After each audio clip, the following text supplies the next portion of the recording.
தமிழகமெங்கும் கிளைகள் கொண்ட Annamal institute of hotel management and hospital management படிப்பில் சேர்வதற்கான அட்மிஷன் நடைபெறுகிறது. இதுல சார் இதுல டிகேஎஸ் இளங்கோவனுடைய ஒரு ஸ்டேட்மெண்ட் ரொம்ப முக்கியம் இல்லையா? வலுவான தேசிய அளவில் வலுவான அணி உருவாகும் அப்படின்னு சொல்றாரு இல்லையா? அந்த இடத்துல காங்கிரஸ் கட்சி தவற விட்டுடுச்சா? ஏன்னா காங்கிரஸ் கட்சியால தான் இந்த கட்சிகள் எல்லாம் தோல்வியை சந்திச்சிருக்குது, அது ஒரு பெரிய பின்னடைவு ஏற்பட்டிருக்குது. காங்கிரஸ் கட்சியுடைய அணுகுமுறை சரியில்லை, இந்த 3 மாநிலத்தினுடைய தேர்தலுக்குள்ள அது வெளிப்பட்டிருக்கு அப்படின்னு திருமாவளவன் சொல்றாருல, சரியா அணுகலையா? அதுக்கு முன்னே சகோதரர் பாண்டியன் பல விஷயங்களை காங்கிரஸ் மீது விமர்சனம் வைத்தார். அது அவருடைய உரிமை. போகிற போக்கில் என்னைய பாராட்டினார், அது எனக்கு மகிழ்ச்சி தான். அதுலேயும் உரிமை இருக்கு. ஆமாம், அது அதாவது காங்கிரஸ் கட்சியில் இதுவரை எனக்கு எந்த வகையிலும் எந்த விதமான பிரதிநிதித்துவம் கொடுக்கலைன்றார். நான் அதை பற்றி கவலைப்பட மாட்டேன். காமராஜருக்காக இந்த கட்சிக்கு வந்தேன். எப்படி ராமரை பதவியில் இருன்னு சொன்னாலும் சரி, போன்னு சொன்னாலும் ஒரே மாதிரி இருந்தாரோ, அன்றளந்த செந்தாமரைன்னு சொல்லுவாங்க, சித்திரத்தில் எழுதக்கூடிய செந்தாமரைன்னு சொல்லுவாங்க. என்ன அந்த மாதிரி இருந்தார். எனக்கு அந்த கவலையெல்லாம் இல்லை. பொறுப்பு வழங்கினாலும் ஒரே மாதிரி இருப்பேன். பாண்டியனுக்கு நன்றி. அதே நேரத்தில் சகோதரர் சக்கரவர்த்தி அவர்களுக்கு பிரவீன் சக்கரவர்த்தி கொடுக்குறாங்கன்னா அகில இந்திய காங்கிரஸ் தலைமையில் இருக்கிற முடிவு. நான் அதுலேயும் தலையிட மாட்டேன். அது ஒரு பதம் இருக்கட்டும். இதெல்லாம் காங்கிரஸ் கட்சியுடைய உள் விஷயங்கள். நல்லது. இப்போ இவ்வளோ நேரம் மோடியை பாராட்டினாரா அல்லது மோடியை விமர்சித்தார்னு எனக்கு தெரியல. ரெண்டையுமே செஞ்சுக்கிட்டு இருந்தார். பரவாயில்ல, அது ஒரு பக்கம் இருக்கட்டும். இப்போ நீங்கள் கேட்ட கேள்வி, காங்கிரஸ் கட்சியை பொறுத்தவரை இந்தியாவில் பாஜகவோட கூட்டணி வைக்காத ஒரே கட்சி, பாஜகவை எதிர்க்கிற ஒரே கட்சி எல்லா மாநிலங்கள்லையும் காங்கிரஸ் தான். ஆனால் பாஜக ஜெயிக்கிறதுக்கு காரணம் காங்கிரஸ்ன்றாங்க. இல்லை, ஒருத்தர் தோத்தா ஒருத்தர் ஜெயிப்பார். அடிக்கிறதும் ஜெயிக்க வைக்கிறதும் மக்கள். காங்கிரஸும் இல்லை, பிஜேபியும் கிடையாது. 300 இடங்கள்லேருந்து 400 இடங்கள் செல்வதாக சொன்ன பிஜேபியை 240 இறக்குனதும் காங்கிரஸில் பங்கு உண்டு. அதில் அகிலேஷோட பங்கு இல்லை, தேஜஸ்வியோட பங்கு இல்லை, திமுகவுடைய பங்கு இல்லையா? நான் காங்கிரஸுடைய பங்கு உண்டுன்னு தான் சொன்னேன். ஒரே கேள்விதான் சார். நீங்க ஒரு புள்ளி சொல்றீங்க இல்லையா, பிரவீன் சக்கரவர்த்திக்கு எம்பி பதவி கொடுத்ததுன்றது காங்கிரஸ் கட்சியோட உட்கட்சி நிலைப்பாடுன்றீங்கல்ல. தேர்தலுக்கு முன்னாடி திமுக கிட்ட ஒரு எம்பி பதவி, தேர்தலுக்கு பின்னாடி தாவேகா கிட்ட ஒரு எம்பி பதவினா மக்கள் எப்படி பார்ப்பாங்க? இன்னொரு விஷயம், எந்த மாநிலத்தினுடைய முதலமைச்சர்களும் அப்பொழுது அறிவிக்காத பொழுது பிரதமர் வேட்பாளராக ராகுல் காந்தியை அறிவிச்சது திமுக தான். 2 விஷயம். அப்படிப்பட்ட கட்சிக்கு நீங்க துரோகம் பண்ணிட்டீங்கன்ற பார்வை இருக்குல்ல. திமுக ஒன்றும் சும்மா கூப்பிட்டு தெருவில் போகிறவங்களுக்கு கொடுக்குற மாதிரி எம்பி சீட்டு கொடுக்கல. தாவேக்கா அந்த மாதிரி கொடுக்கல. இதை முதல் விளைவிக்குங்க. இல்லைன்னா உங்களுக்கு கூப்பிட்டு கொடுத்துருப்பாங்க. இல்லை இங்கே உட்காந்துருக்க 4 பேருக்கு யாருக்காவது ஒருத்தர் கொடுத்துருப்பாங்க. ஏன்னா இன்றைக்கி ஊடகங்கள் அதிகமாக திமுகவாக பேசக்கூடிய பேச்சாளர்கள் ரொம்ப அதிகமாக இருக்காங்க. அதனால தான் காங்கிரஸை கொதறது.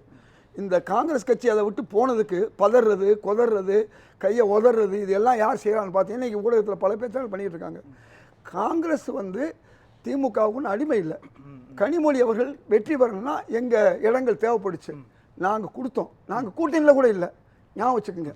இப்போ காங்கிரஸ் 3 முறை 18 சீட்டு கொடுத்துருக்கு திமுகவுக்கு. மொத்தம் எத்தனை சீட்டு வரும்? 56 சீட்டு. 3 முறை அவங்க ஜெயிச்சுக்கிட்டே இருக்காங்க. எங்களுக்கு 1 சீட்டு கொடுத்தாங்க. 1 சீட்டு பெறுவதற்கு எத்தனை சீட்டு? வெறும் 34 சீட்டு. எங்கள் சீட்டு 20 சீட்டை 24 சீட்டை அவங்க அதிகமாக எடுத்துக்காங்க. முதல் ரொம்ப பேருக்கு புரியலை, என்னமோ காங்கிரஸுக்கு கொடுத்துட்டாங்கன்னு. இதை புரிஞ்சுக்கொள்ளுங்க. 3 முறை ராஜ்யசபா சீட்டுக்கு தேர்தல் வந்துச்சு. 3 முறையும் 18 கொடுத்துட்டு ஒரு 34 வாங்குறோம். இதுதான் என்னமோ திமுக. ஒரே ஒரு கேள்வி தான் சார்.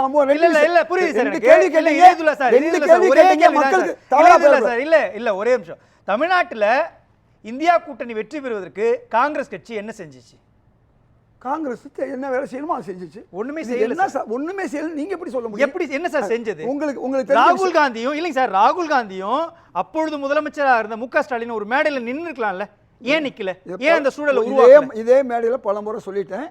கேரளாவிலையும் இங்கே கூட்டணி கம்யூனிஸ்டும் காங்கிரஸும் இங்கே கம்யூனிஸ்டோட மேடையை பயிர முடியாது. கடைசி 3-4 நாளில் கிட்டத்தட்ட 9 இடங்களுக்கு அவர் வந்தார். 9 இடங்களில் பேசுறது போது அதுக்கு முன்னாலே மு க ஸ்டாலின் அவர்கள் ஏற்கனவே அவங்க சில இடங்களை ஒத்துக்கிட்டு அதில் போயிட்டார். அவர் போனது ஒன்றும் சேர முடியாது. 2024 பகிரல. இல்லை 2024 பகிரல, 2019 பகிரல, 2021 பகிரல. அப்படிதானே? என்ன பகிரலன்னா என்ன சொல்றீங்க? மேடையில் ஒன்றா உட்காந்துருந்தாங்க இல்லையா சார்? அதைத்தான் நான் விளக்கம் சொன்னேன். தேர்தல் நேரம் முன்பின் இருந்துச்சு பார்த்தீங்களா, அந்த காலகட்டம் தேர்தல் கேரளா முடிஞ்ச உடனே நாங்கள் மீட் பண்ணுறோம். போகும்போது என்ன சொல்வார், இந்தியாவில் வந்து பாஜகவை இருக்கக்கூடிய முன்னணி வீரர்கள் ஸ்டாலின் அவர்கள் ஒன்றுன்னு சொல்லிட்டு போனார். ஸ்டாலின் திமுக எப்படி காங்கிரஸுக்கு வாக்கு கேட்டாரோ அதே மாதிரி ராகுல் காந்தி திமுகவுக்கு சேர்த்து தான் வாக்கு கேட்டார். இதெல்லாம் இந்த இந்த சில ஊடகங்கள் செய்யக்கூடிய நாடகங்கள் மக்கள் எல்லாம் பார்த்துட்டு இருக்காங்க. இதுல சார் உங்களுக்கு நல்லா தெரியும் சார். ஒரே நிமிஷம் சார், பீகார்ல தேஜஸ்வி ஜெயிப்பாருன்னு சொன்னாங்க, ஆனால் பீகார்ல தேஜஸ்வி தோக்குறாரு. அந்த ஒரு கேள்வி காரணம் ஃப்ரெண்ட்லி ஃபைட். 4 கேள்வி ஃப்ரெண்ட்லி ஃபைட். இல்ல நீங்க 4 கேள்வி கேட்டு 3 கேள்விக்கு என்ன பதில் சொல்ல விடாம பாக்குறீங்க. நீங்க என்ன சொன்னாலும் மக்கள் எல்லாம் புரிஞ்சுக்குவாங்க. நான் கேட்கிற கேள்வி, நீங்க முதல் கேள்வி கேட்டீங்க, அதாவது எங்களுக்குள்ள தேர்தல் வரை ஒற்றுமை இருக்கத்தான் செஞ்சிச்சு. ஆனா ஒரு வருஷமா காங்கிரஸுக்கு விரோதமாக பல பேர் திமுகவுக்கு ஆதரவாக பேசுகிறதாக இந்த 25 சீட்டை 15 சீட்டாக எப்படி குறைக்கிறது பேசியிருந்தாங்க. அப்புறம் 25 நாங்கள் கூடுதல் கேட்கும்போது, ஆட்சி அதிகாரம் கேட்கும்போது அப்பவும் காங்கிரஸுக்கு விரோதமாக பேசினாங்க. எல்லாம் பேசும்போது நான் ஒவ்வொரு மேடையில் நான் சொன்னேன், திமுகவுக்கும் காங்கிரஸுக்குள்ள ஒற்றுமையை கெடுத்துடாதீங்க, 2 பேர் 2 தொண்டர்களுடைய உறவை பிரிச்சிடாதீங்க. அதன் விளைவு தான் இன்னைக்கு இவ்வளோ பெரிய பின்னணி. திமுகவுக்கு ஆதரவாக பேச சொல்லி இன்னைக்கு கூட இந்தியா கூட்டணிக்கு எதிராக 2 நாளாக பேசி அங்கே ஒன்றுமே நடக்கலை. திமுக தான் போகலை. ஏற்கனவே உள்ள எல்லா கட்சிகளும் கலந்து கொண்டது. இந்த கூட்டணி உடைக்கிறதுக்கு டெல்லியில் இதுவரை இல்லாத ஒரு புதிய கலாச்சாரம். அங்கே போய் போஸ்டர் போட்டாங்க, அப்போ கூட எல்லாரும் கலந்துக்கிட்டாங்க. ஏற்கனவே ஆம் ஆத்மி வரும் போகும், அவங்கள தவிர மம்தா வராதா, மம்தாவும் இன்னைக்கு வந்துட்டாங்க. அதனால் ஒன்று புரிஞ்சுக்கங்க, நீங்கள் செய்கிற ஒவ்வொரு செயல்பாடும் அது வந்து உங்களுக்கு எதிராக தான் முடியும். அது திமுகவா இருந்தாலும் சரி, அதிமுகவா இருந்தாலும் சரி. நீங்க என்ன நினைக்கிறீங்க, காங்கிரஸை கேவலப்படுத்தணும், காங்கிரஸை இழிவுபடுத்தணும் அப்படின்னு உங்களை சார். ஒரே ஒரு கேள்வி சார், நாடாளுமன்றத்தில் நடந்த அத்தனை விவகாரத்திலையும் புதிய மசோதா கொண்டு வந்ததிலிருந்து எல்லாத்திலையும் காங்கிரஸ் கட்சியை விட அதிக குரலை வந்து திமுக எழுப்பி இருக்குது. இதுவும் பொய். நான் 2 விஷயம் போய் சொல்லணும். நீங்க சொன்ன விஷயத்துக்கு நான் உண்மையை சொல்லணும். ஸ்டாலின் அவர்கள் பிரதமராக நம்முடைய ராகுல் காந்தி இருக்கணும்னு சொன்னார்னு சொன்னீங்க, வேறு யாரும் சொல்லுங்க. காங்கிரஸை பொறுத்தவரை சொல்லாது. ஏன்னா மன்மோகன் சிங் வந்தாலும் சரி, அதுக்கு முன்னே வேறு யார் வரும்பொழுது சரி, நரசிம்மராவ் வரும்போதும் சரி, நாங்கள் சொல்ல மாட்டோம். ஆனால் நாங்கள் இங்கே 2021 ராகுல் காந்தி சொன்னது நடந்துச்சு. என்ன சொன்னார்னு எழுதி வச்சு அந்த படம் உங்களுக்கு தர்றேன். நண்பர் ஸ்டாலின் அவர்கள் தமிழகத்தின் முதலமைச்சராக ஆக வேண்டும், அதற்காக நாம் உழைக்க வேண்டும் சொன்னார். அது நடந்துச்சு. நீங்கள் 40 தொகுதி தமிழ்நாட்டில் ஜெயிச்சாலும் ராகுல் காந்தி பிரதமராக முடியுமா? அவருடைய பெருந்தன்மை அன்னைக்கு ஸ்டாலின் சொன்னார். அதை வைத்துக்கொண்டு ஸ்டாலின் சொன்னார். இந்தியா கூட்டணியில திமுக இல்லாமல் இருக்கிறது ஒரு பெரிய இழப்பு இல்லையா? இழப்பு இல்லை, அப்படிதானே? காலம் தான் சார் பதில் சொல்லணும். இல்லப்பா இல்லையாண்டு அவங்க ஒதுங்கி இருக்காங்க, எல்லாரும் வந்துட்டாங்க. நாளைக்கு அவங்கள வந்து யாரும் ஒதுக்கலை. நாளைக்கு இவங்களுக்கு போல இன்னொரு பிளேயர் கூட வரலாம். அதனால ஆனால் அந்த பிளேயர் வரலையே இன்னைக்கு. அது வருவாங்க சார். இன்னைக்கு வருவாங்கன்னு நீங்கள் எதிர்பார்க்குறீங்க 2 பேரும். அதாவது இவங்க வர்றாங்களா இல்லையான்னு பார்ப்பாங்க. நாளைக்கு யார் புதுசாக வர்றாங்களோ சேர்ப்பாங்க. இதுதான் இந்த நிலைப்பாடு தான் சார், இந்த அணுகுமுறை தான் சார் பின்னடைவு ஏற்படுத்தி. நிதிஷ்குமார் இந்த கூட்டணியை உருவாக்குனவர், அவரே இல்லாமல் போனார். தெரியாது அவங்களுக்கு எவ்வளோ பேர் வர்றாங்க போகிறாங்க சார். இந்தியா கூட்டணின்னு ஒன்று இருக்குது, அது எதுக்காண்டி இருக்குது? அப்புறம் பார்லிமெண்ட்டில் வந்து திமுக தான் அதிகம் பேசுது, அந்த வார்த்தையை நீங்கள் அதுவும் சொல்லாதீங்க. காங்கிரஸ், திரிணாமுல் காங்கிரஸ் எல்லாம் தான் பேசுது. நம்ம தமிழ்நாட்டில் எது வரும் ஊடகங்களில்? நம்ம ஆராசா பேசினா வரும், டிஆர் பாலு பேசினா வரும், அங்கே எல்லாம் மொய்த்ரா பேசினா வருமா? அதெல்லாம் காங்கிரஸ் உடைச்சு பேசலாமா? இந்தியா கூட்டணியில திமுக இருந்தாலும் பலன் இல்ல, இல்லனாலும் பலன் இல்லன்றீங்களா? அப்படி சொல்லவே இல்லை. என்ன நிலைப்பாடு கட்சி இல்ல சார்? பாருங்க, திமுகவோட இடத்தை இன்னொரு கட்சி ரீப்ளேஸ் பண்ணுன்னு சொல்லும் பொழுது அப்ப அதனுடைய வெயிட்டேஜ் என்னன்றதை பத்தி நம்ம விவாதிக்கணும்ல, பேசணும்ல. திரும்பவும் சொல்றேன், அவர்கள் விருப்பம் எங்கள் விருப்பம் அவங்க இருக்கணும்னு சொல்லி அவங்களா போகிறவளை நீங்களும் கம்பல் பண்ண முடியாது, நானும் கம்பல் பண்ண முடியாது. நல்லா புரிஞ்சுக்கங்க. ஒரு கட்சி எடுக்கக்கூடிய தனி ஐயுஎம்எல் இவ்வளோ காலமாக இருந்தாங்க. காகிதம் இல்லத்துக்கு மந்திரி பதவி கிடையாது, சமதுக்கு கிடையாது, லத்தியம் எப்போவுமே விட்டு கொடுக்கல. இன்றைக்கி அவங்க அது ஒட்டு மொத்தமாக பார்த்துட்டு போகிறாங்க. அவங்க ஏன் போகிறாங்க? கம்யூனிஸ்ட் கட்சி ஏன் தாவேகாவுக்கு ஆதரவு கொடுக்குது, பிசிகா ஏன் ஆதரவு கொடுக்குது? இதெல்லாம் அந்தந்த கட்சி எடுக்கிற விஷயம். நேற்று கூட தெளிவாக சொன்னார், திமுகவோடு காங்கிரஸ் கட்சி இருப்பதும் காங்கிரஸோடு திமுக இருப்பதும் இந்தியா கூட்டணியில் திமுக இருக்கிறது என்றது பலனா பலன் இல்லையா? அவங்களுக்கு மதிப்பு இருக்குதா இல்லையா? அந்த புள்ளியை சொல்லுங்களேன், கிளியர் பண்ணிடுங்க. 2019 நாங்கள் ஒன்றாத்தான் இருந்தோம். நாங்கள் என்ன ஆட்சியை பிடிச்சோமா? சரி 2024 நாங்கள் ஒன்றா தான் இருந்தோம். நாங்கள் என்ன ஆட்சியை பிடிச்சோமா? பலம் பலவீனம்லாம் வேறு சார். மக்கள் தான் சார் முக்கியம். மக்களுடைய விரோத போக்கில் பாஜக இருக்குது, அதை நாங்கள் எதிர்க்கிறோம். அந்த எதிர்ப்பில் ஒன்று எங்கள் கூட திமுக இருந்தால் வரவேற்கிறோம். இல்லையா, இன்னைக்கு எத்தனையோ கட்சிகள் இருக்குது, அதை பாருங்கள் சார். 24 கட்சி கூட்டணியாக இருந்தும் கூட தமிழ்நாட்டில் நாங்கள் ஜெயிக்க முடியல. அதுக்கு யார் காரணம் என்பதை இன்றைக்கி பல பேர் பேசிக்கிட்டு இருக்காங்க. நீங்கள் விட்டு கொடுப்பவர்கள் கெட்டு போவதில்லை, கெட்டு போவர்கள் விட்டு கொடுப்பதில்லை. இந்த ஒரு பழமொழியை மட்டும் வச்சுக்கோங்க, இதில் எல்லாமே தெரியும். நான் என்ன கேட்குறேன், ஒரு கட்சி இருக்கும், இல்லாமல் போகும். நாளைக்கு எத்தனையோ கட்சிகள் இந்தியா கூட்டணியில் வந்துச்சு போச்சு. ஆம் ஆத்மி இருந்துச்சு, இல்லாமல் போச்சு. மம்தா இருந்தாங்க, இல்லாமல் போனாங்க. நிதிஷ்குமார் இருந்தார், இல்லாமல் போனார். இந்தியா கூட்டணின்னு ஒன்று இருக்குது சார். நான் என்ன சொல்கிறேன், நாளைக்கு இங்கே யாரும் ரொம்ப பேர் ஆசைப்படுற மாதிரி இல்லை. இதே இதில் சார் ஒரே கேள்வி தான் சார், சிம்பிள் சார். பாஜக எதிர்ப்புன்ற ஒரு புள்ளியில் காங்கிரஸ் கட்சி இருக்குது அப்படின்னா அதில் திமுகவோட வாய்ஸ் அதிகமாக இருக்குமா, தாவேகாவோட வாய்ஸ் அதிகமாக இருக்குமா? இப்போ இந்த 2 பேர் வாய்ஸ் எந்த வாய்ஸ் அதிகமாக இருக்குன்னு சொன்னால், இன்றைக்கி பார்லிமெண்ட்டில் அவங்க இருக்காங்க, சரிதானா? தாவேகா இல்லை. மக்கள் மன்றத்துக்குள்ளே வந்துருங்களேன். பார்லிமெண்ட்டுக்குள்ளே நான் வேலை, இன்னைக்கு எம்பியோட எண்ணிக்கைக்குள்ளே நான் வரல. மக்களுக்கு பாஜக எதிர்ப்பு அப்படின்ற புள்ளியில் மக்கள் மன்றத்தில் திமுகவோட வாய்ஸ் அதிகமாக இருக்குதா, தாவேகாவோட வாய்ஸ் அதிகமாக இருக்குதா? மக்கள் மன்றத்தில் இன்னைக்கு தாவேகா அதிகம் இடம் எடுத்துச்சா, திமுக அதிகம் எடுத்தான்னு நீங்கள் கேட்குற மாதிரி கேட்குறீங்க. மக்கள் மன்றத்தில் தாவேகா தான் அதிகமான இடத்த எடுத்திருக்கு. நாளைக்கு அவங்க எண்ணிக்கையில் சொல்கிறேன் சார், பாஜக எதிர்ப்புன்ற புள்ளியில் சொல்கிறேன். நான் மீண்டும் சொல்கிறேன், பாஜக எதிர்ப்பை திமுக அன்னைக்கு செஞ்சு இன்னைக்கு செய்து அதனால் என்ன ஏற்பட்டுச்சுன்னு உங்களை விழாவாரியாக கேட்டேன். 2019 என்ன, 2024 என்ன, பாஜக வேணா நீங்கள் குழி தோண்டி புதைக்க முடிஞ்சா? அதெல்லாம் முடியாது. அதுவும் வரலையே சார். சார் ஒரே ஒரு கேள்வி தான் சார், நீங்கள் வந்து நாடாளுமன்றத்தை விட்டுருங்க சார். நாடாளுமன்றத்துக்குள்ளே தாவேகாவுடைய குரல் என்னன்றதுக்கு நான் போகலை.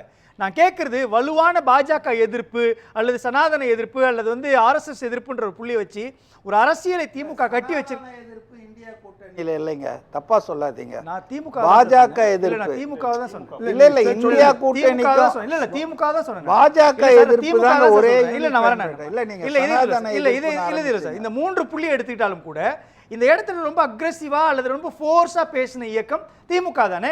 அந்த இயக்கத்தை நீங்க தள்ளி வச்சுட்டு இந்தியா கூட்டணிக்குள்ள வந்தீங்கன்னா எப்படி அது கெயின் ஆகும்? இவ்வளவு நேரம் சொன்னேன், ஃபோர்ஸா பேசுறதுனாலயோ கூட்டணியில் இருந்ததுனாலையோ உங்களால் என்ன செய்ய முடிஞ்சது? அதைத்தான் நான் கேட்குறேன். எப்போ எதை செய்ய முடியுமோ அதான் செய்ய முடியும். 300 இடத்துலேருந்து 400 இடங்கள் போகக்கூடிய பாஜகவை 240 கொண்டு வர முடிஞ்சு. அதுவும் தேர்தல் கமிஷனால் ஒரு 87 இடங்கள் அவங்க அதிகமாக எடுக்க முடிஞ்சு. நான் கேட்குறேன், பேசுகிறதுனால எல்லாம் வந்துட முடியுமா? அதிமுக பேசாத பேச்சா 3 நேரத்தில் அதே திமுக எத்தனை நேரங்களில் தோத்துச்சு அதிமுகட்ட, அவங்களோட பேசாத பேச்சா? அப்பவும் அப்படி தான் இருந்தாங்க. அவங்க தான் பண்டாரம் பரதேசி காவின்னு சொல்லிட்டு எங்கள் கூட கூட்டணியிலேருந்து 1999 பாஜகவோட சேர்ந்தாங்க. தெரியாத ஒன்றும் இல்லை. அதே மாதிரி 2003 வரையும் சோனியா காந்தியை திட்டினாங்க. அடுத்து 2004 காங்கிரஸோட வந்தாங்க. என்ன சொல்லி வந்தாங்க? இந்தியாவின் திருமகளே, இந்திராவின் மருமகளே. நாங்கள் அரக்கி, அது மட்டுமல்ல விதவைக்கு நாங்க வாழ்வு கொடுக்கிறோம், இந்திரா காந்திக்கு வாழ்வு கொடுக்கிறோம். ஒரே கேள்வி சார், இந்தியா கூட்டணிக்குள்ள திமுக இல்ல அப்படின்றது தாக்கம் இருக்குமா இருக்காதா? நான் சொல்றது நேருவின் மகளே தாக்கம் இருக்குமா இருக்காதா சார்? இதே இதுல சொன்னவர்கள் ஒரே கேள்வி சார். இல்ல சார் சார் இதே இதுல சார் திமுக இந்தியா கூட்டணியில இருக்குதுன்றது தாக்கம் இருக்குமா இருக்காதா? ஒரு விஷயம் நல்லா புரிஞ்சுங்க, நாளைக்கு என்ன நடக்குன்னு ஊகம் உங்களால் என்னால் சொல்ல முடியாது. தாக்கம் இருக்குமா இருக்காதான்னு காலமும் மக்களும் தான் பதில் சொல்லணும். திமுக நீண்ட காலமாக இருக்குது, அதிமுக நீண்ட காலமாக இருக்குது. அவர்களும் தோல்விகளை சந்திக்கிறார்கள், வெற்றியை சந்திக்கிறாங்க. இவங்களும் தோல்வியை சந்திக்கிறாங்க, வெற்றி. காங்கிரஸும் தோல்வி வெற்றியை சந்திச்சுட்டு இருக்கு. பாஜக பல தோல்வியை சந்திச்சு பிறகு தான் இன்றைக்கி வெற்றி வாய்ப்பு. அதே பாஜக இன்னைக்கு பாராளுமன்றத்தில் 400 இடம் போக முடியாமல் 240 சுருங்கினாங்க. எந்த வெற்றி தோல்வியும் மக்கள் தான் தீர்மானிக்கணும். நீங்கள் நினைக்கிற தாக்கம் இருக்குமா இருக்காதாங்கிறது காலம் பதில் சொல்லும். நீங்கள் எதுவுமே இல்லாமல் காங்கிரஸ் தனியாக வெற்றி பெற்றிருக்கு, கூட்டணியோட வெற்றி பெற்றிருக்கு, கூட்டணியோட தோல்வி அடைஞ்சிருக்கு. பாஜகவும் ஜனதா எல்லாமே அப்படி தான் நடந்தது. அதனால் இங்கே ஒரு உருவகத்தை உருவாக்குறாங்க. திமுக இல்லைன்னா உலகமே 2 பேர் உண்டு.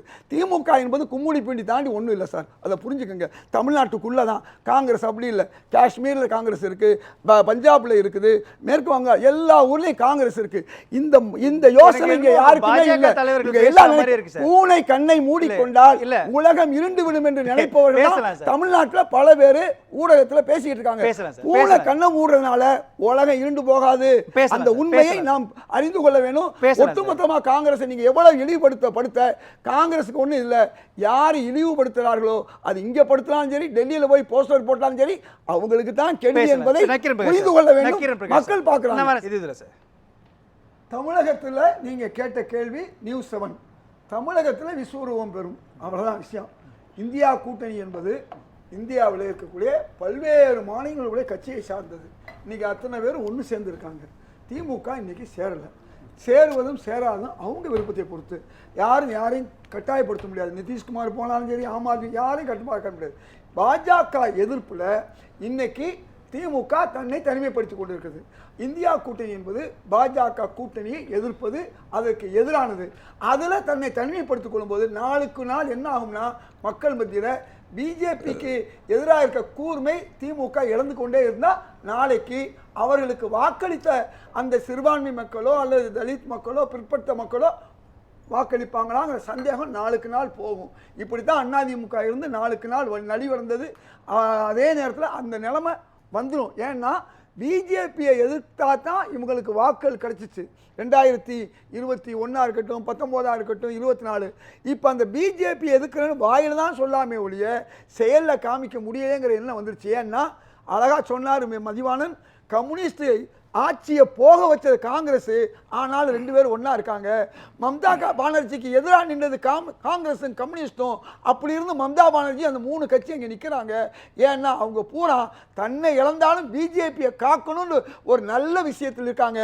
ஆனால் தமிழ்நாட்டில் திமுக அந்த நல்ல முடிவை எடுக்கலை என்பது நாளுக்கு நாள் தெரியும். அது அவங்களுக்கே பலவீனம். நீங்கள் கேட்ட இன்னொரு கேள்வி, நாளைக்கு இன்னொரு 3வது அணி வரலாம். ஏன்னா 1989 என்ன நடந்துச்சுன்னா 3 அணி இருந்துச்சு. பாஜக அணி, ஜனதா தளம் 2 பேரும் ஒன்றா இருந்தாங்க. ஆனால் 2 பேரும் பிரிஞ்சாங்க. 3வது அணி காங்கிரஸ்.